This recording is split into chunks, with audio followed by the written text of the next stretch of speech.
नमस्कार मंडळी, good morning. कशा आहात सगळे? तर फायनली तो दिवस आला ज्या दिवसाची मी इतक्या महिन्यांपासून वाट बघत होते. फायनली आज घराला मिस्त्री आले. म्हणजे माल मटेरियल आधी टाकलेला हा तुम्हाला व्हिडिओ टाकलेलाच होता, तुम्ही बघितलंही असेल.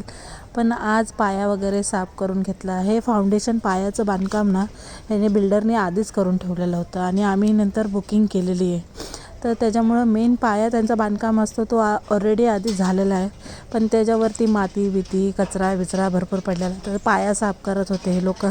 आल्यानंतर त्यांनी मोजणी मापणी केली की कुठून किती बसेल आमचा, किती नाही. परत हे कशासाठी करतात लांबी वगैरे ते तुम्हाला माहीतच असेल, मला एवढं माहीत नाही. नंतर मग माझ्या घरासाठी हे माप बीप घेणं चाललेलं.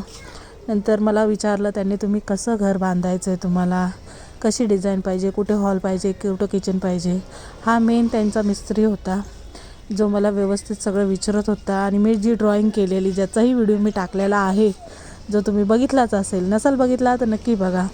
तर मी घराची ड्रॉईंग कशी केलेली ही मी तुम्हाला आधी दाखवलेली. तर सेम तीच ड्रॉईंग मी त्याला दाखवत होते. आणि मला इथे हॉल पाहिजे, मला तिथे किचन पाहिजे, कॉमन टॉयलेट बाथरूम पाहिजे, बेडरूम माझे एका साईडला पाहिजे, मग किती स्क्वेअर फूट कुठं कुठे ठेवायचं आहे, आतमध्ये किती आलं पाहिजे, हे सगळं व्यवस्थित त्याला समजवलं. मग त्याने अखेर शेवटी बांधकामाला इथं सुरुवात केली. आज जाम खुश आहे की चला फायनली ज्या दिवसाची एवढी वाट बघत होते, फर्स्ट ईट लागली माझी. ते बघूनच लय भारी वाटलं मला. पण काय करू, म्हटलं हा आनंद सगळ्यांशी शेअर केलाच पाहिजे, म्हणून मी व्हिडिओ केला. आणि म्हटलं चला आता तुम्हाला पण फायनली कळलं पाहिजे. पण आज सुरुवात तर केली, पण बंद कधी होईल किंवा पूर्ण कधी होईल त्याची नो गॅरंटी आहे. कारण की हे कसं बिल्डरांची कामं आहेत, ते कधी करतील कधी नाही त्याच्यावर आहे. पण जसं जसं अपडेट होत राहील तसं तसं मी तुम्हाला सांगत जाईन. इथे बघा पाया वगैरे जरा लेवल कमी जास्त होती, मग त्याच्यामुळे ते साफ करत होते. नंतर मिस्टरांना मी फोन करून सांगितलं फायनली मिस्त्री वगैरे आलेले आहेत.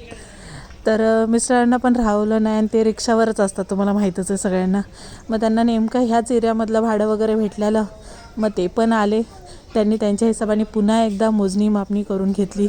त्यांनी सांगितलं मला कुठे किती आत पाहिजे, बाथरूममध्ये किती पाहिजे 3.5 फूट, किंवा किचनमध्ये कितीचा एरिया पाहिजे, किंवा बेडरूम किती बाय कितीचे पाहिजेत, हे त्यांनी व्यवस्थित समजवलं त्यांना. त्या हिशोबाने त्यांनी सगळं त्यांच्या मनाने करून घेतलं. नंतर दुपारपर्यंत लंचपर्यंत त्यांचं एवढंच बांधकाम झालेलं होतं. मग फायनली मी डायरेक्ट संध्याकाळी घेतलं. परत म्हटलं मुलगा शाळेतनं आल्याला, बघा मी तुम्हाला काल परवा पण टाकलेला ना कालचा व्हिडिओ, की काळा चहा असला की पेत नाही हा, पण गोरा चहा असला की ह्याला लागतो. मग हा गोरा चहा पण पिऊन घेतला, मिस्त्री लोकांना पण चहा पाणी केला. फायनली आज दिवसभराचं काम त्यांचं एवढंच झालेलं होतं. पण ठीक आहे, बऱ्यापैकी त्यांनी खेळलं. आवडला असेल तर लाईक